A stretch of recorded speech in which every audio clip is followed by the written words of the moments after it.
Once again, I just want to remind you, because you may have noticed it in the back of this hall, is the booth, the informational booth about the American Legion's 1919 Society. I highly recommend you visit the booth during your breaks when you get the chance. You'll be here throughout the convention. You can see why so many generous donors strongly believe that our Veterans Children's Foundation is a program worth supporting. Thank you.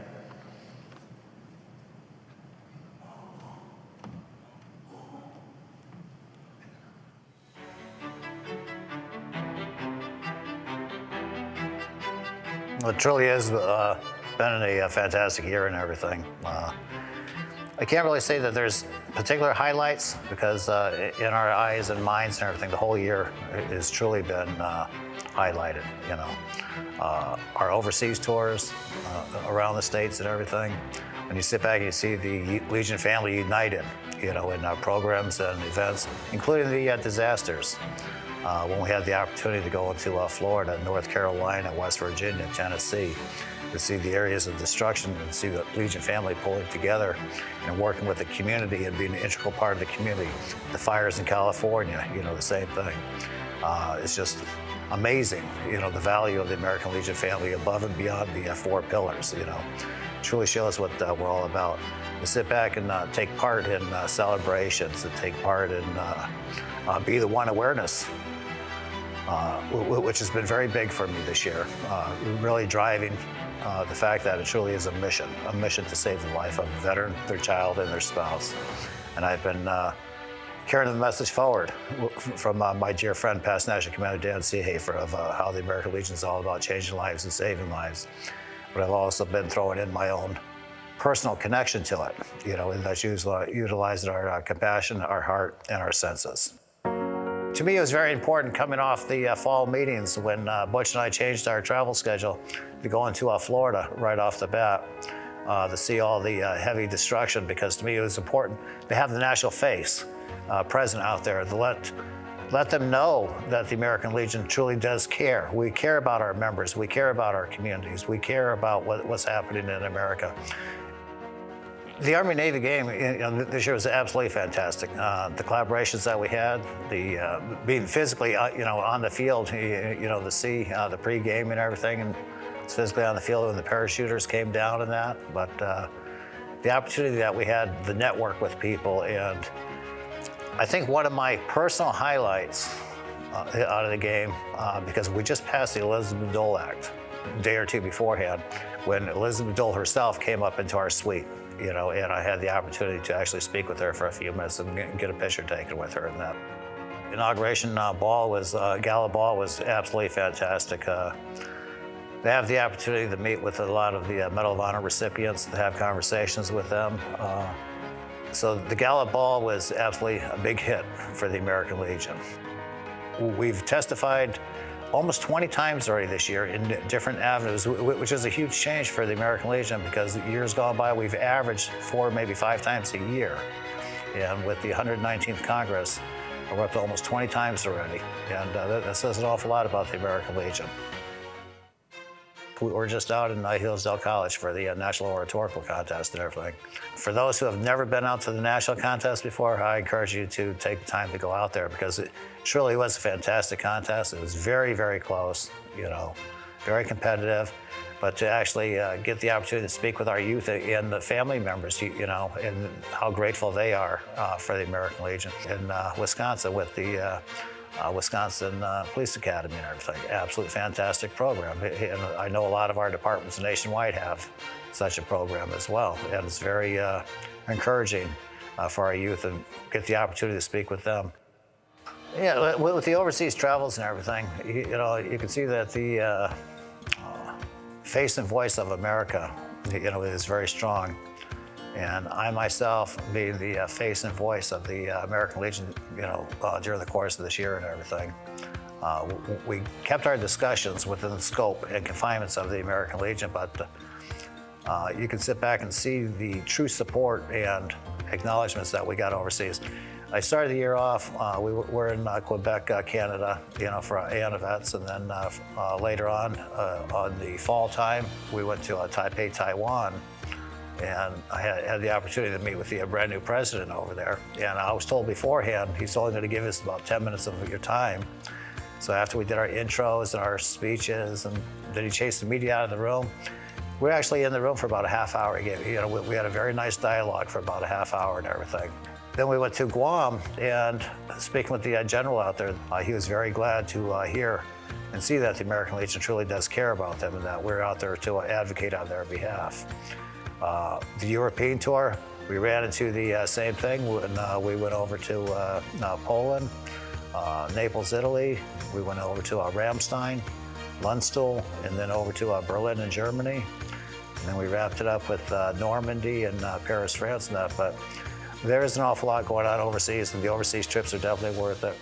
Every day there is a new highlight. We had the opportunity to meet with townspeople, meet with generals, commandants, opportunities to meet with principals, directors, opportunities to get into VA hospitals and see box and see what's all happening, and hear what's going on in the briefings and that, and get firsthand knowledge, and translate that information over to our DC staff to try to make a difference. Let them know that we do care about them. We care about the quality of life for the veterans, their families, for our troops. But every day we learn something new. And to me, that's probably the most important part of this job, is being able to learn and share the knowledge that we're gaining on a daily basis. In closing, I just want to sincerely thank the American Legion family for everything that you do, and to continue using your compassion and your heart, and also keep in mind my personal and secondary theme, which is based on my love for the American Legion family, my love for the great United States of America, and that love is LUV, loyalty, unity, and valor. God bless you all. Thank you.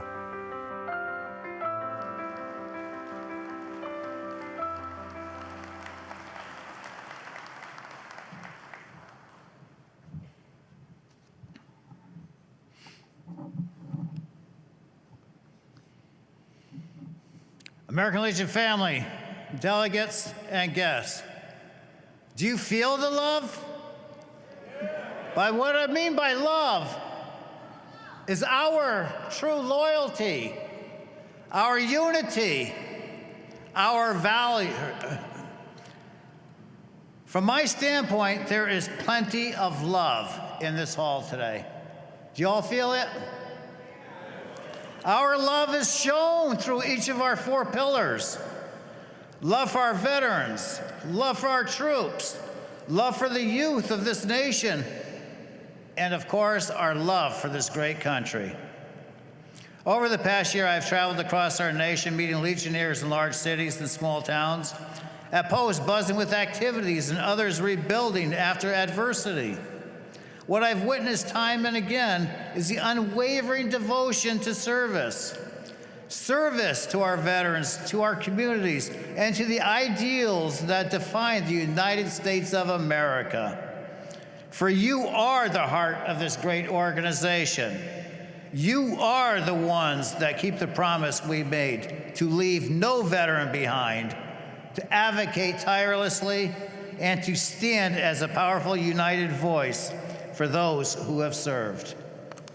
Since our founding in 1919, the American Legion has led from the front, whether it was creating the original GI Bill, supporting military families, or ensuring access to high-quality health care for veterans.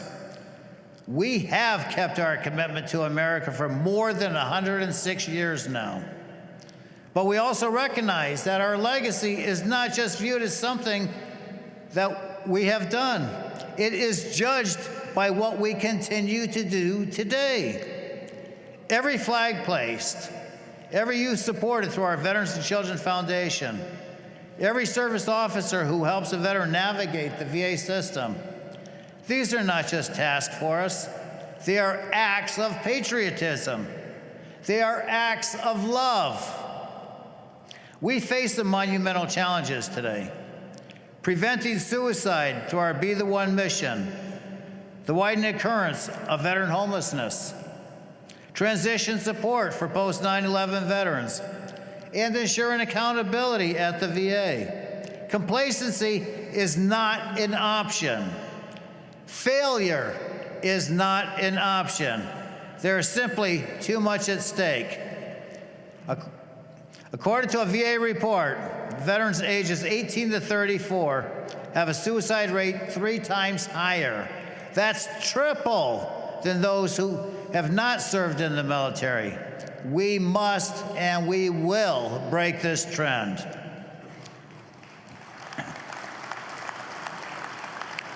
Suicide prevention is not a simple process with a simple outcome. If it were, we would have solved this years ago. The factors that lead these tragedies are many: homelessness, substance abuse, PTSD, joblessness, isolation. This is why we should all embrace our Be the One mission.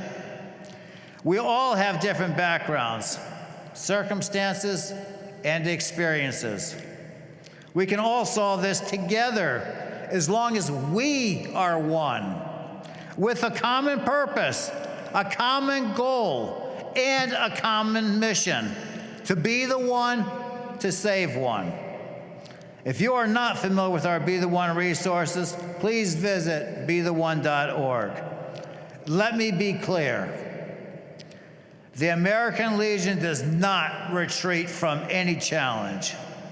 We engage, we lead, we serve, and we love those for whom we all pledged our preamble to support.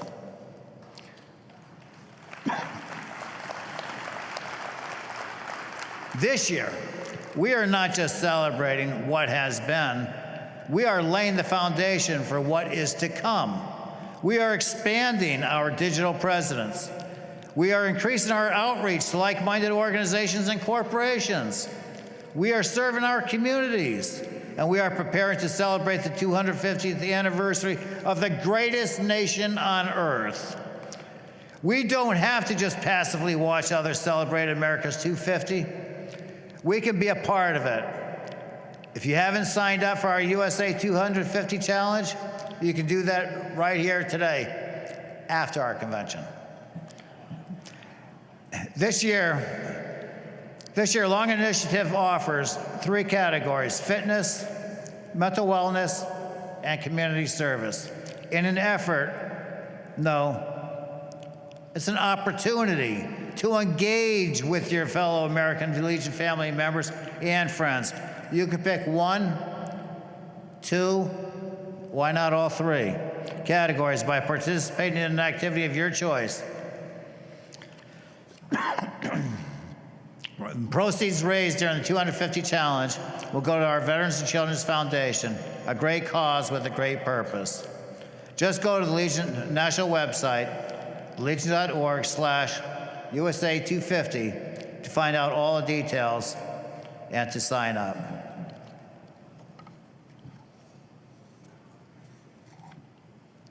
I'm just going to start speaking from the heart. I am so damn proud and honored of each and every one of you, the members of the American Legion family. You heard and saw snippets of our year traveling and everything. And what we saw was the Legion family in action. The Legion family was in action not because of obligation, not because of a desire. It was because of compassion and heart. They were there for their brothers and sisters. They were there for their neighbors. And I'm talking in times of disasters and times of non-disasters. The American Legion families that we got to see in action throughout the great United States of America were engaged and following our preamble, serving community, state, and nation. The video was actually produced just prior to going to South Korea. which we had a fantastic visit out there, a fantastic tour out there as well. And also before we went to Texas. So I do want to add those two into the schedule because we even got to, we saw the devastation out in Florida, North Carolina, West Virginia, parts of Tennessee, Georgia. But also we had the opportunity to see the devastation out there in Texas and everything. And in the early going, we sat back and, well, most of the people in this room already know me. I'm going to say the way sometimes it gets me in trouble, sometimes it don't. But going into these areas of devastation, I was pissed. I was pissed. Not with the American Legion family, not with Team Rubicon, not with the American Red Cross, or the townspeople, or anything like that. Because I was proud of them. They were out there being proactive. They were taking care of one another. At that time, which I have a better understanding these days, but at that time I was pissed with the government. But it's because things weren't working the way I thought they should have. But the American Legion family, you would not have noticed that there was hiccups in the road. The way this family worked within their post, the way they worked within the community. Because they themselves had homes that were damaged. They themselves had a post that were almost lost. They're no different than the townspeople. But then you turn around and you see the fantastic programs that we had to see, that we had the opportunity to take part in, to watch in action and everything. And I'll tell you what, around this great nation, I stole a lot of ideas with y'all realizing that, but hopefully we'll bring a lot back to Connecticut as well. But I just want to say thank you. I want to say thank you to our national leadership, the national staff, the past national commanders, my family and friends, and most of all, thank you. Thank you for allowing me to be your face and voice for a year as we together are the voice for all of our veterans and their families throughout the great United States of America. Thank you, thank you, thank you. May God bless all of you. May God bless the great United States of America. Thank you, everybody.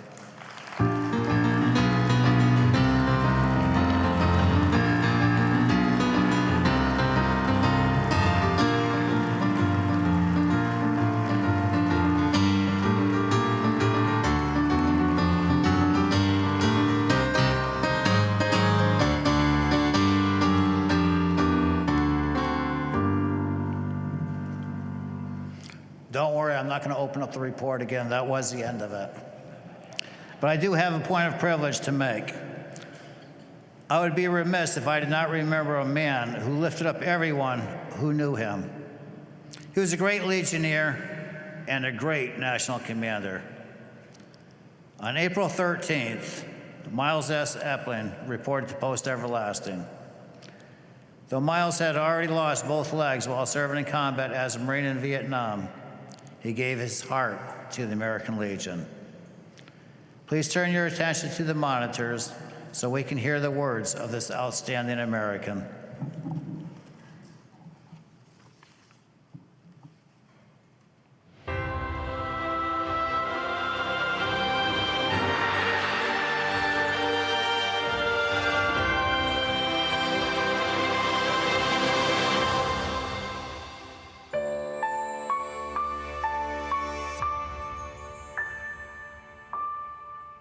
I was drafted, and I ended up enlisting and going into the United States Marine Corps with 3 other guys.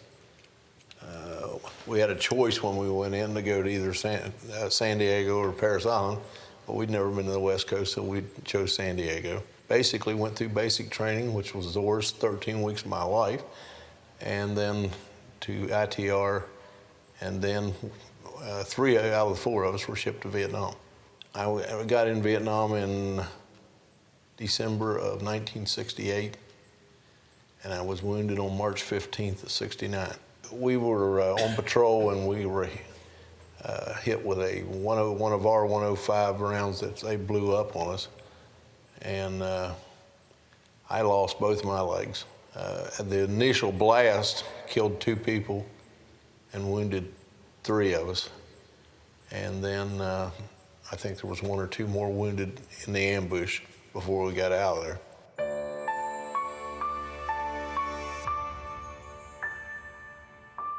After I got home from the Marine Corps in '69, and I joined the Legion, it's kind of been my life since. We had an adjutant here in West Virginia that passed away, and the leadership of West Virginia came to me and asked me if I would consider coming in here and working. And I told them I'd do it for a couple of years, and now we're starting on year 13. So.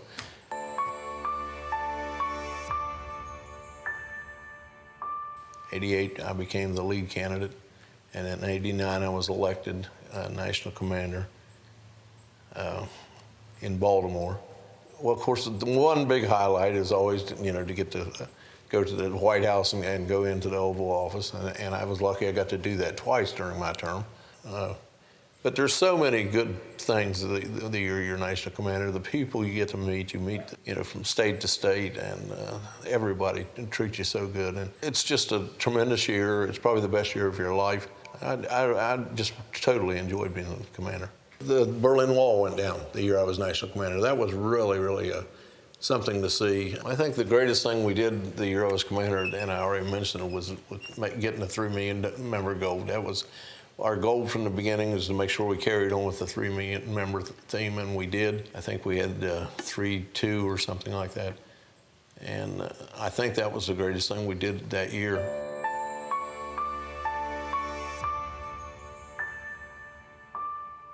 The Legion represents the veterans, and our job in the American Legion is to make sure that we take care of all the veterans, no matter what war they are or conflict. We're here for them when we want them to know that we're here for them and that we're working for them every day. That's our job. Probably will be doing something with the American Legion until the day I die, because I have the love for it and I enjoy it so much. It's just inside you, I think, that you feel the love for your country, you love the American Legion, and you go out and work for it every day.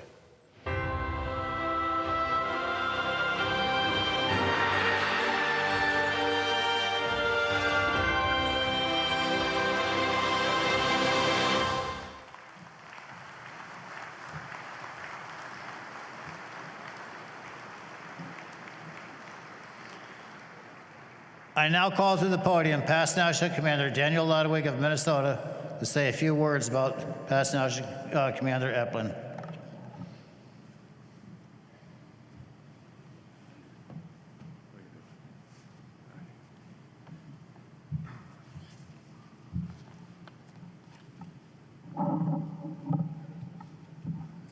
Good afternoon, Legion family.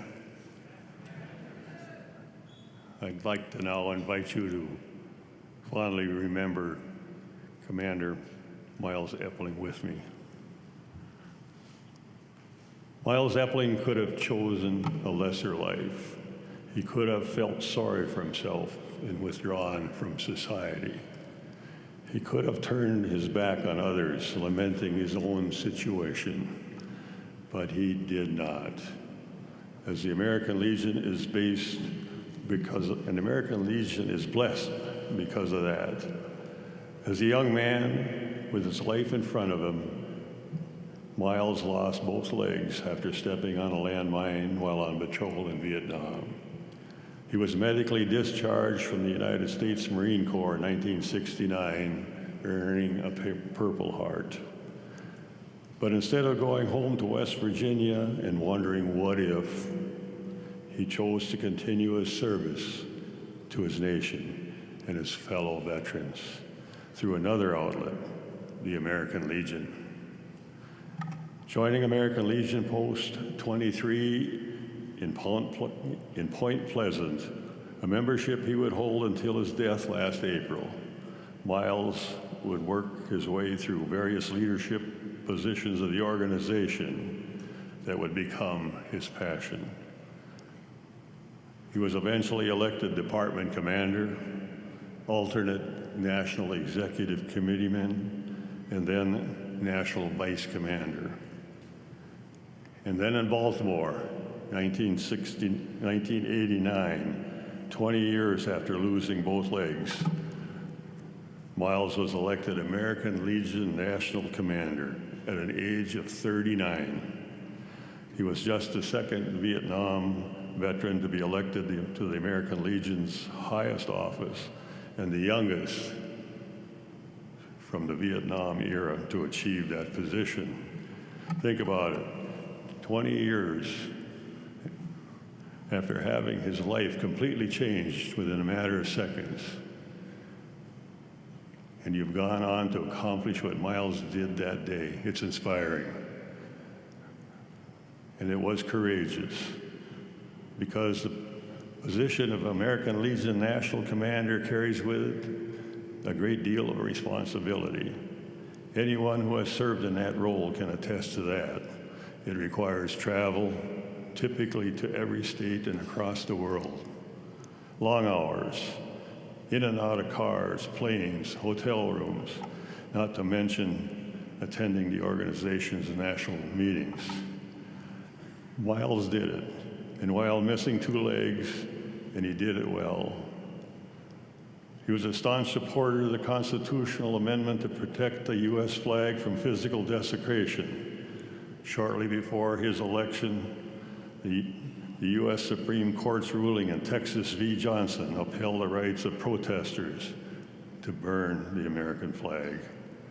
Miles led the American Legion in calling for a constitutional amendment to make desecration of the flag illegal, knowing full well congressional action only wasn't enough.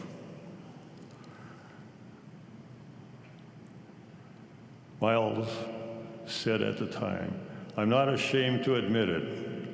Our flag to me is the living symbol of all things good and true that my buddies laid down their lives for.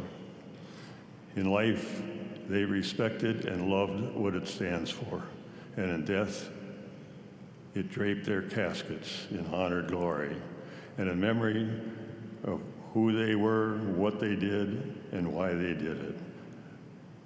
When someone burns that flag or spits on it or tramples it, then they are desecrating not just the flag, but the memory of those brave men and women."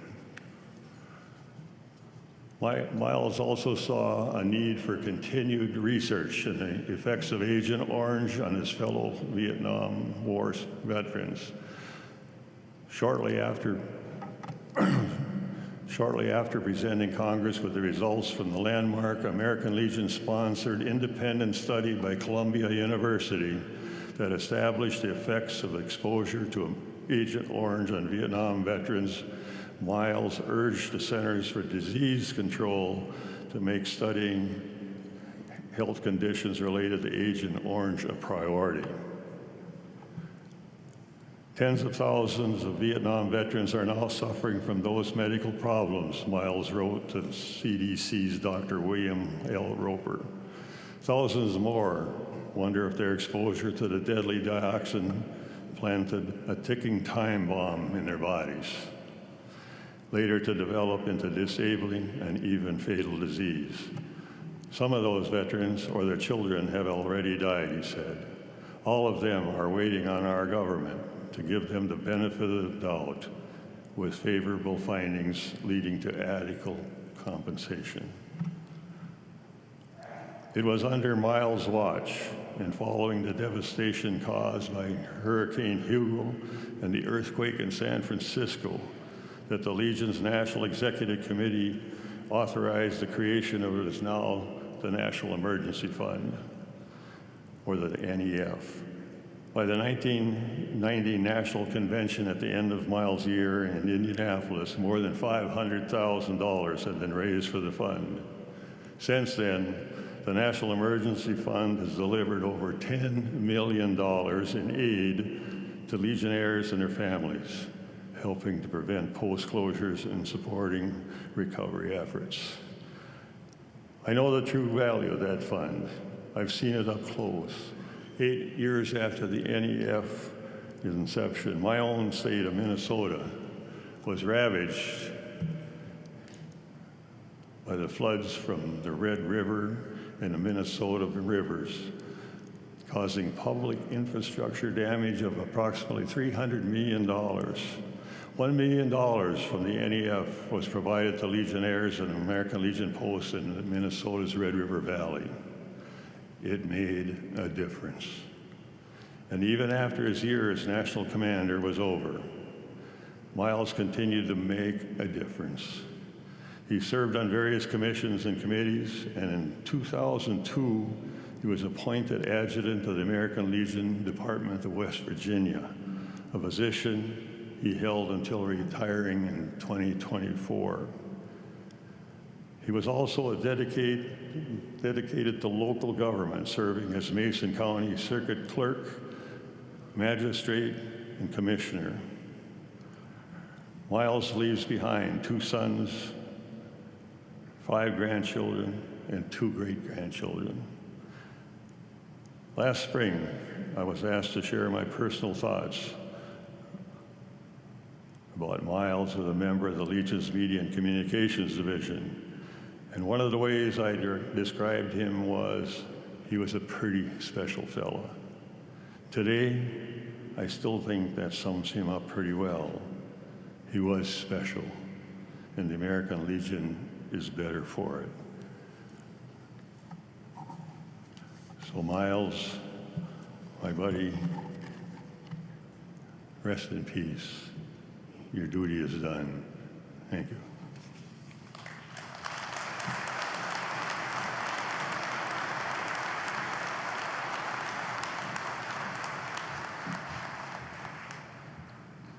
Thank you, Commander Ludwig. Would everyone please rise for a moment and uncover in memory of past National Commander Miles S. Epling.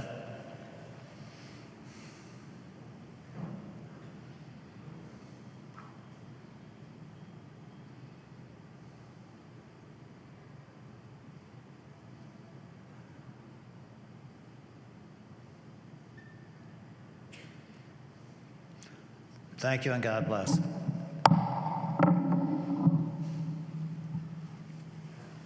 Be seated.